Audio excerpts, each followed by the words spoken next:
ओम शांति शांति शांति।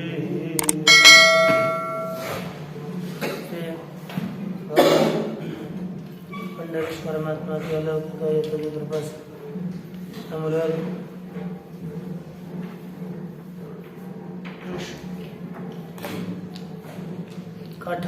कठोपनिषद के द्वितीय वल्ली के द्वितीय अध्याय के प्रथम वल्ली के विचार के प्रसंग में जो ये आत्म तत्व है उसके से जानना चाहिए, अगर मन के द्वारा ही इसको जानना है। जो इसे नहीं जानता वह मृत्यु से मृत्यु को प्राप्त होता है इत्यादि कथन किया। और वह तत्व किस रूप का है, क्योंकि अवनिष्ठ मात्र है, वो बुद्धि के बीच में, बुद्धि में रहता है, इस शरीर में रहता है। उस सब भूत और भव्य, भूतकालीन पदार्थ, भाविकालीन पदार्थ और उसमें ग्रहण करिए वर्तमानकालीन पदार्थ, इन सभी को, सभी के ऊपर ईशन करने वाला जो परमात्मा है उसको जानकर उसके पश्चात न विजुगुप्सते, कोई भी किसी की इच्छा नहीं करता अथवा घृणा नहीं करता, रक्षा करने की इच्छा नहीं। अब अग्रिम मंत्र देखिए। अंगुष्ठ मात्र पुरुषो ज्योति, अंगुष्ठ मात्र पुरुषो ज्योति, अंगुष्ठ मात्र पुरुषो, अंगुष्ठ मात्र पुरुषो ज्योतिरिवा धूमकः, ज्योतिरिवा धूमकः, ईशानो भूत भव्यस्य, ईशानो भूत भव्यस्य, स एवाद्य सौष्वः, स एवाद्य सौष्वः, तद्वै तत्, एतद्वै तत्। जो आत्म तत्व है उसका स्वरूप कितना है, कहा कि अंगुष्ठ मात्र पुरुष अंगुष्ठ मात्र है, अर्थात उसका प्रमाण अंगुष्ठ इतना ही है।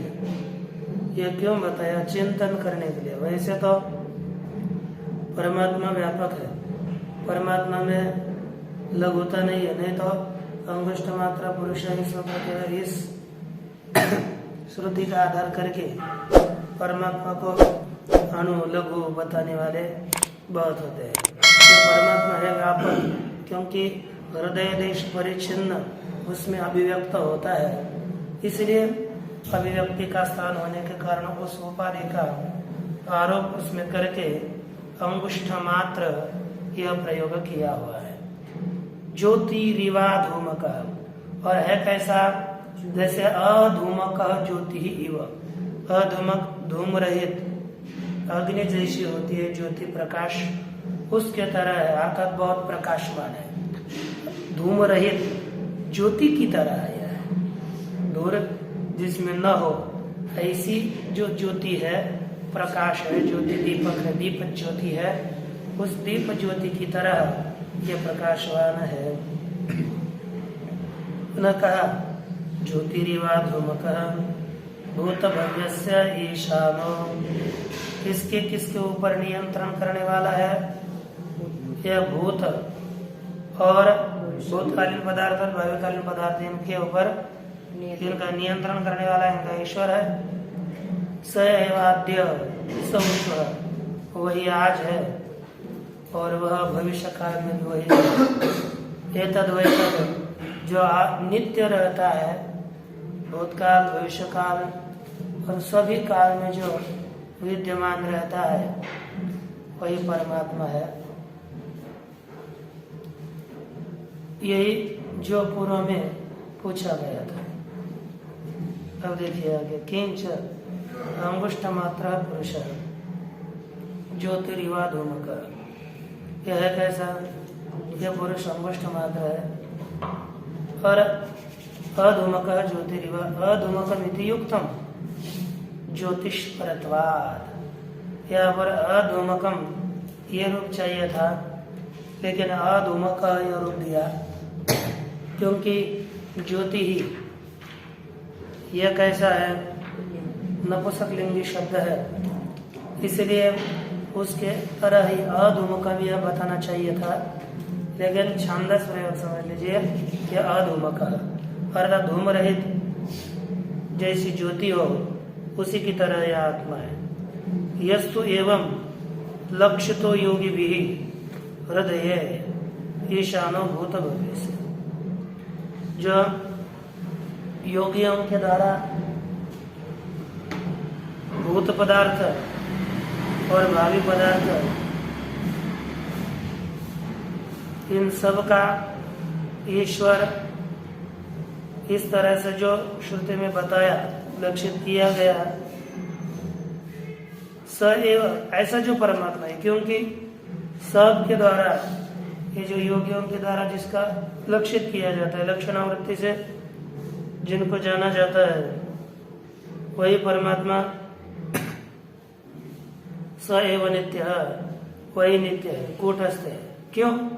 कहा कि आद्य इदानीम प्राणेषु वर्तमान स एव, अभी वर्तमान काल में प्राणियों में रहने वाला वही है। सौष्वोपि वर्तिष्यते, और वही परमात्मा भविष्य काल में आगे भी वही रहेगा। आज भी वही है और भविष्य काल में भी वही रहेगा, और नहीं रहेगा इसी कभी बात नहीं है, सर्वदा वह नित्य रहता है।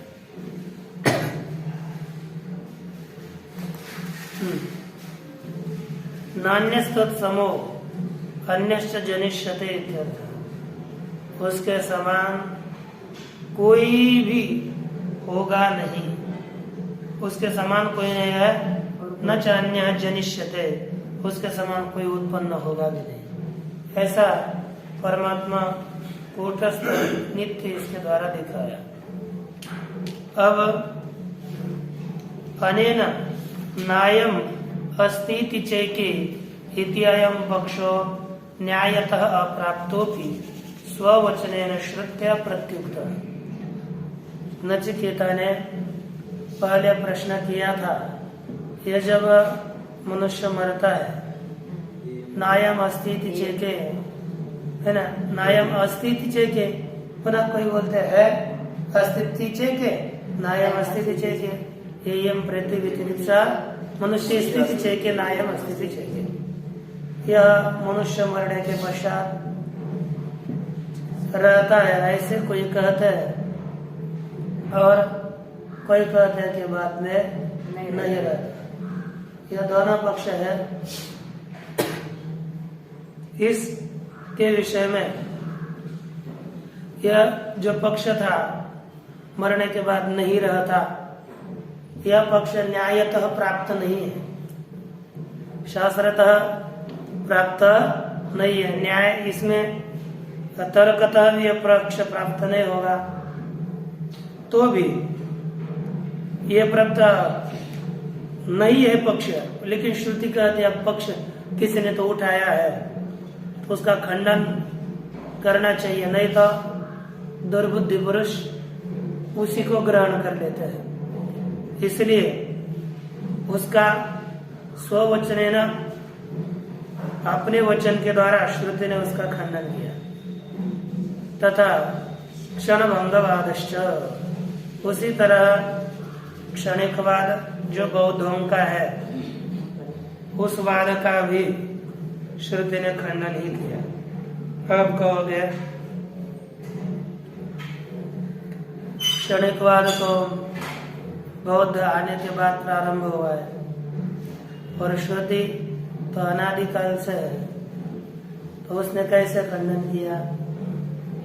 यही होगा ना, क्योंकि श्रुति क्या नहीं जानती, क्योंकि श्रुति सर्वज्ञ है ना, तो आगे पीछे जो बात अधिक अभिव्यक्त होगा उन सभी वादों का खंडन हमको श्रुतियों में मिलेगा, क्योंकि श्रुति ये सर्वज्ञ है और प्रत्येक युग में यही रहती है।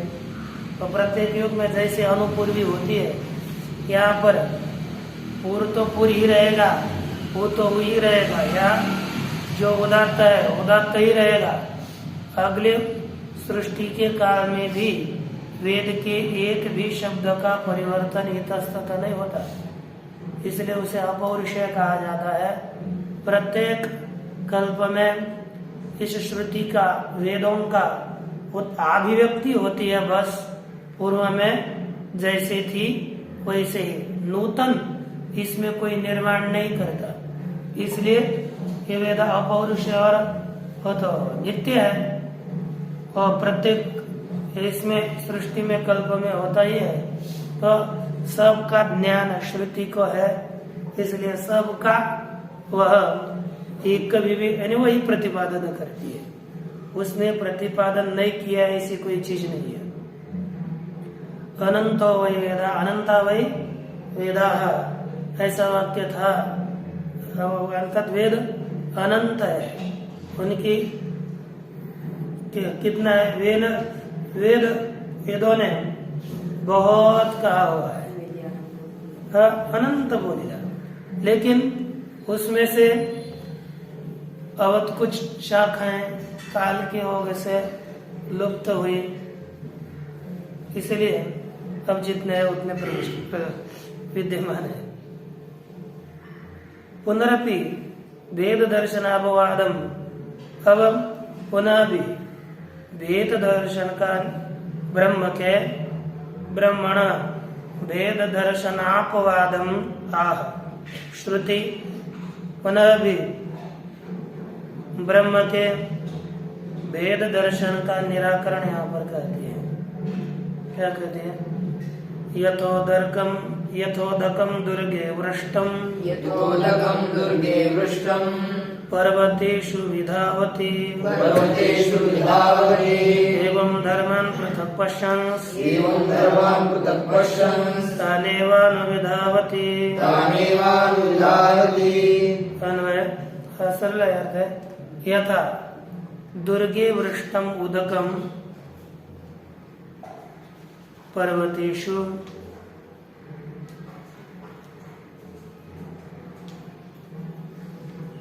दुर्गे वृष्टम पर्वतेषु विधावती, है ना, एवं धर्मान पृथक पश्यन् ताने वाला विधावती थे।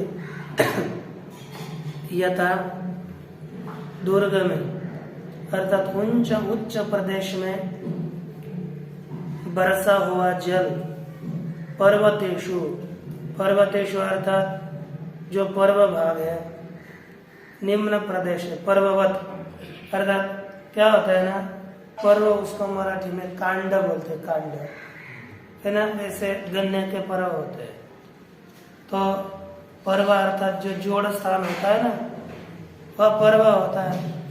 तो वस्तुतः तो व्यापक है, लेकिन पर्वत जो जुड़ा हुआ स्थान होता है, उन जुड़े हुए स्थान में पर्वतों के जो जुड़ा हुआ जहाँ स्थान, दो पर्वत जहाँ होंगे, है ना, पर्ववान पर्वत होता है, तो जो बीच का गड्ढा होता है वो पर्व हो गया, उनके वाला दो पर्वत हो गए। तो कभी भी दुर्ग में ऊपर स्थान में बरसा हुआ जल निम्न स्थानों में बहता रहता है, अर्थात पर्वत निम्न प्रदेशों में दौड़ता है, नीचे दौड़ता है। उसी तरह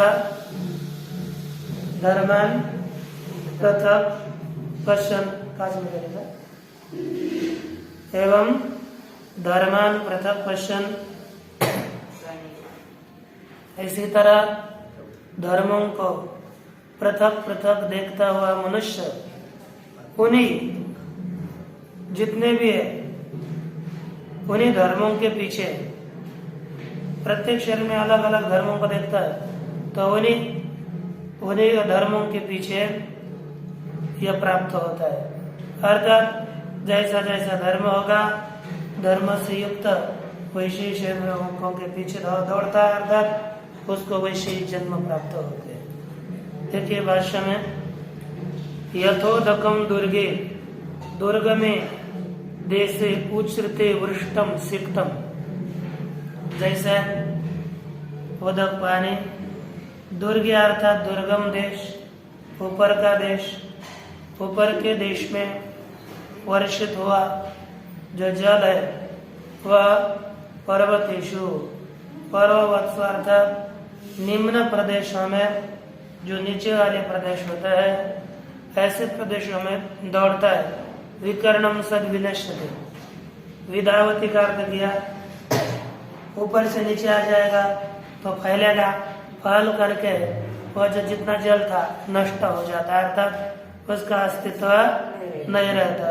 एक जगह पर स्थित होगा तो बहुत रहता है और इधर उधर दौड़ेगा तो फैल कर जाता है और बर्बाद हो जाता है, जल रहता है।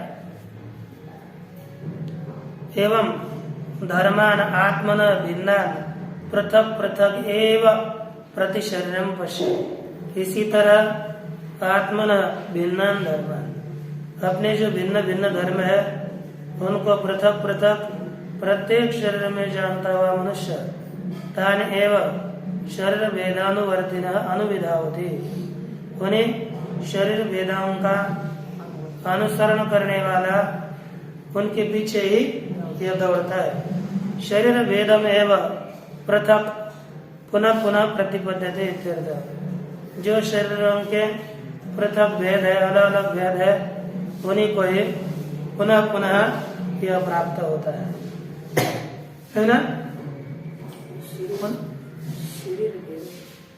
विशेष शरीर, विशेष आपका शरीर, ये शरीर प्राणियों का शरीर, जानवरों का शरीर, वो नहीं उनके धर्मों का अनुसार करेगा तो शरीर भेदी होगा ना। शरीर विशेष अलग अलग, सब शरीर अलग ही है, आपका भी शरीर अलग है, इनका शरीर अलग है, उनका शरीर अलग है। उनके शरीर में जो धर्म होंगे आपके नहीं होंगे, इनमें जो होंगे उनमें नहीं होंगे, सबके अलग अलग है, सब शरीर विशेष ही है। भेद अर्थात या शरीर अर्थात भिन्न भेद, टुकड़े पड़े हुए शरीर को प्राप्त होता है ऐसा नहीं, अलग अलग शरीरों को प्राप्त होता है। अब जो विद्यावान मनुष्य है वह कैसा होता है, कहता है यत्स्य पुनर्विद्यावतो विध्वस्तोपाधि भेद दर्शन से, जो विद्यावान है जिसके उपाधि का भेद दर्शन नष्ट हुआ है, ऐसा जो मनुष्य विशुद्ध ज्ञान घनैक रसम, अतिशय शुद्ध ज्ञान घन एक रस अद्वितीय आत्मा को देखता हुआ जानता हुआ मुनि है। विजानतः मुने है अर्थात मननशील से आत्मस्वरूपम कथम भवति, ऐसा जो मननशील मुनि है उसका आत्मस्वरूप कैसा होता है, उसका कथन इस प्रकृत मंत्र में किया जाएगा, देख लीजिए। पुरमेकदश पुर अच्छे इतने नहीं ना, यथोदकम शुद्धे शुद्ध, यथोदकम शुद्धे शुद्ध, मासिकतम तादृगेव भवति, मासिकतम तादृगेव भवति, एवं मुनिर्विजानत, एवं मुनिर्विजानत, आत्मा भवति गौतम, आत्मा भवति गौतम। तब देखिए यथा शुद्ध आसिक्तम शुद्धम तादृगेव, जैसे शुद्ध शुद्धम उदगम आसिक्त, जैसे अतिशय शुद्ध अच्छा जल, एकदम पवित्र निर्मल जल है, उस निर्मल जल में यदि हम निर्मल जल डाल देंगे तो वह निर्मल ही होता है, अलग नहीं। जैसा निर्मल जल है और उसमें हम अनिर्मल डाल देंगे तो निर्मल जल भी गंदा हो जाता है, अथवा गंदे जल में अच्छा निर्मल जल डाल देंगे तो भी वह डाला हुआ गंदा ही हो जाता है। लेकिन यदि निर्मल में निर्मल डालेंगे तो कोई एक जैसा ही होता है, उसमें भेद नहीं रहता कि यह अलग है। यह आप देख लेना, पानी में डाल करके मिट्टी से मिला हुआ जल अच्छे जल में डाल कर देखना, वह जिस कोने में पड़ा हुआ है वहां से तुरंत मिट्टी का कलर वगैरह दिखने लगेगा। लेकिन शुद्ध में डालेंगे तो निर्मल जल में डाला हुआ निर्मल जल अच्छा ही होता है। इसलिए कहते हैं तद शुद्धे उदके शुद्धम उदकम आसिक्तम, डाला हुआ जल तथैव शुद्धमेव भवति तदृगेव भवति। एवं विजानतः मुनेः, हे गौतम एवं विजानतः मुनेः आत्मा भवति। इस तरह जानने वाला एकत्वदर्शी पुरुष का आत्मा वैसा ही हो जाता है। अर्थात ये परमात्मा से शुद्ध परमात्मा से मिलाया हुआ शुद्ध आत्मा शुद्ध परमात्मा रूप ही हो जाता है, उससे अतिरिक्त नहीं रहता। यथा शुद्ध प्रसन्न शुद्धम उदकम, अर्थात शुद्धम अर्थात प्रसन्नम उदकम, अर्थात प्रसन्न उदके प्रसन्नम उदकम आसिक्तम अर्थात प्रक्षिप्तम। शुद्ध जल में शुद्ध उदक जल डाला तो वह एक रसमेव भवति, एक रस हो जाता है, उससे पृथक नहीं होता, न अन्यथा भिन्न रूप से नहीं दिखता। तदृगेव भवति, उसी तरह होता है ना। एवं एव भवति एकत्वम विजानतः, इसी तरह एकत्व को जानने वाला जो मुनि मननशील है उसका आत्मा वैसा ही होता है। तस्मात् तार्किक वेद दृष्टि नास्तिक कुदृष्टिम च उज्जित्वा, तार्किकों के वेद दृष्टि का नास्तिकों के कुदृष्टि का त्याग करके मातृ पितृ सहस्रेभ्योपि हितैषणा, माता और पिता हजारों माता पिता से भी जो हित करने वाले हैं क्या नास्तिक कुदृष्टि उज्जित्वा, नास्तिक लिखा है, नास्तिक नास्तिक समझेगा। कुतार्किक वेद दृष्टि में पहले है वो, फिर बाद में नास्तिक है ना।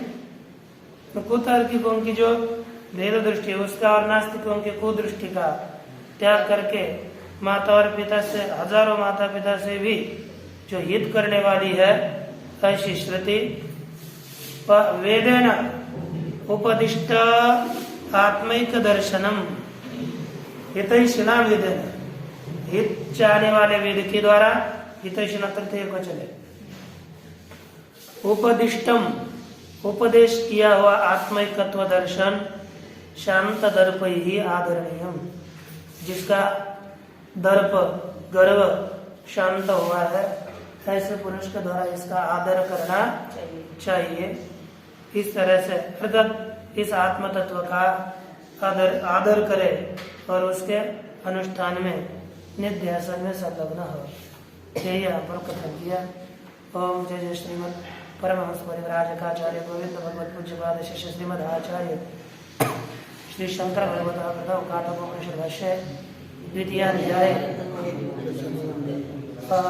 प्रथम वल्ली भाष्यम समाप्त। ओम कुंडलीकर्ण श्री ज्ञानदेव तुकाराम भगवान